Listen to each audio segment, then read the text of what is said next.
Cette vidéo comporte tous les commentaires d'études sur les versets disponibles dans la Bible d'études Esprit et Vie, dans Luc chapitre 21. Versets 1 à 4. L'offrande de la veuve. Jésus enseigne une leçon sur la manière dont Dieu évalue ce que nous donnons.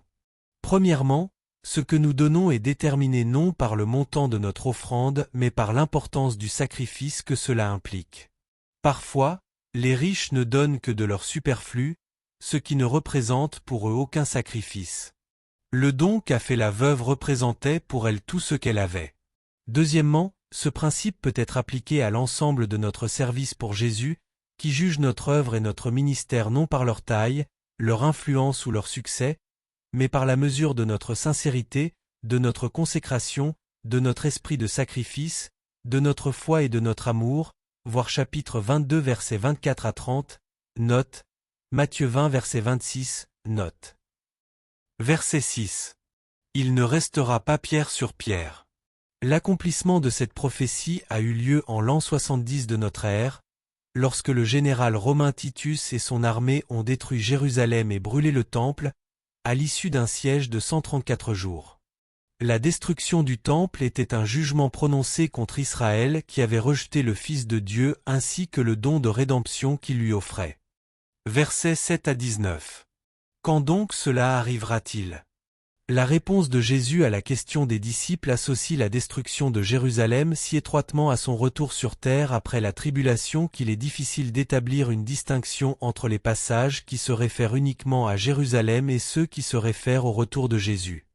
Le Seigneur a certainement voulu parler de la destruction de Jérusalem comme d'un type de sa venue pour juger le monde. Verset 8.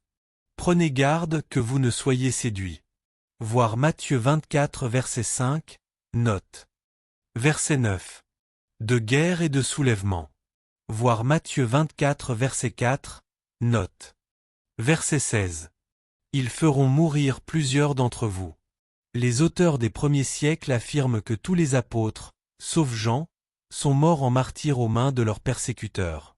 De nombreux croyants ont été torturés et tués durant les premiers temps du christianisme, voir Matthieu 24 verset 9, note. Verset 18. Il ne se perdra pas un cheveu de votre tête.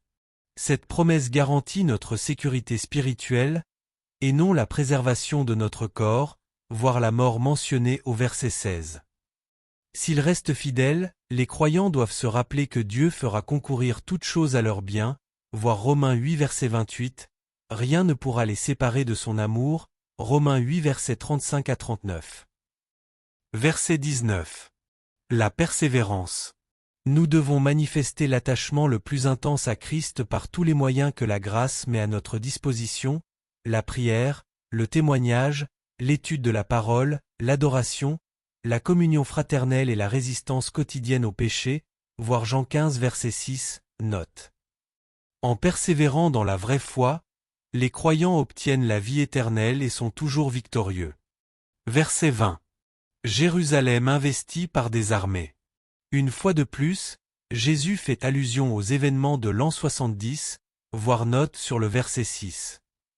Ces événements ont constitué l'accomplissement de la prophétie de Jésus selon laquelle la justice divine retomberait sur cette génération.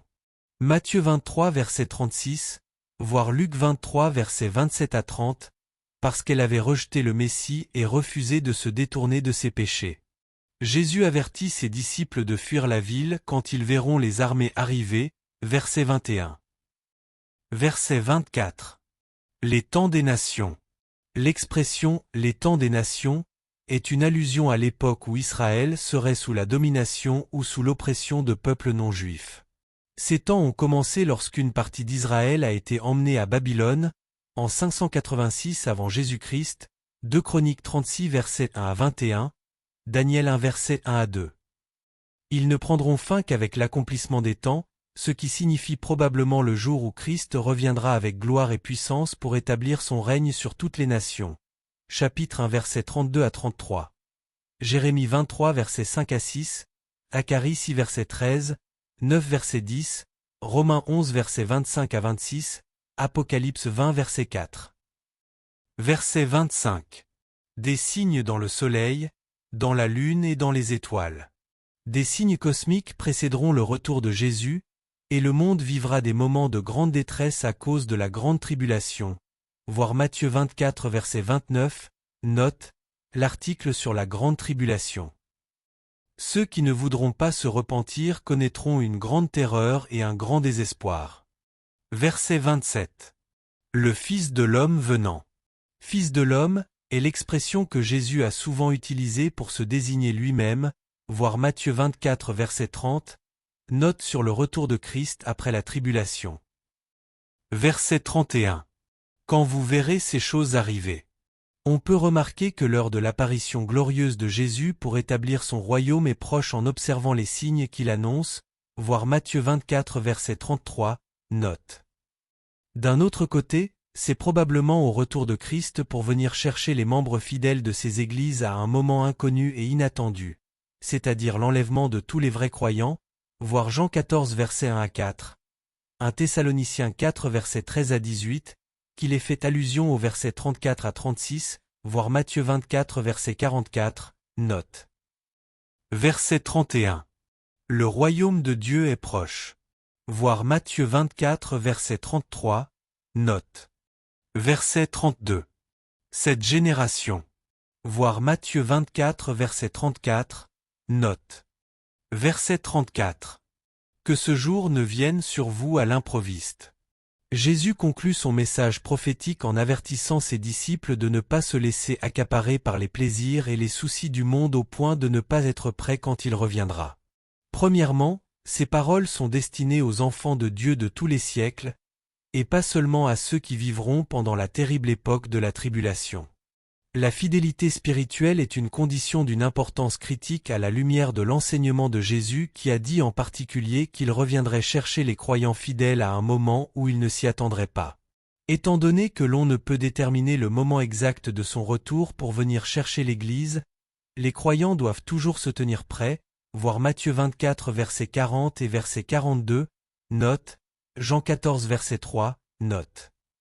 Deuxièmement, l'enlèvement des fidèles par Christ, 1 Thessaloniciens 4 versets 16 à 17, nous délivre de la colère à venir, 1 Thessaloniciens 1 verset 10, afin que nous ayons la force d'échapper à toutes ces choses qui arriveront, sur terre, versets 35 à 36, voire versets 25 à 26, voire note suivante, Apocalypse 3 verset 10, note. Verset 36. Échapper à toutes ces choses qui arriveront. Les disciples de Christ doivent prendre garde à résister au péché et prier que leur amour pour Christ ne diminue pas, qu'ils puissent recevoir la force nécessaire pour persévérer dans la foi et la justice en Jésus-Christ. Ce n'est qu'en persévérant de la sorte qu'ils seront capables d'échapper aux choses terribles qui arriveront sur terre, pendant les derniers jours, voir 1 Thessaloniciens 1 verset 10, note, Apocalypse 3 verset 10, note, voir l'article sur la grande tribulation. Un grand nombre de croyants pensent que l'enlèvement est l'échappatoire accordé à ceux qui continuent de prier fidèlement, voir Jean 14 verset 3, note, voir l'article sur l'enlèvement.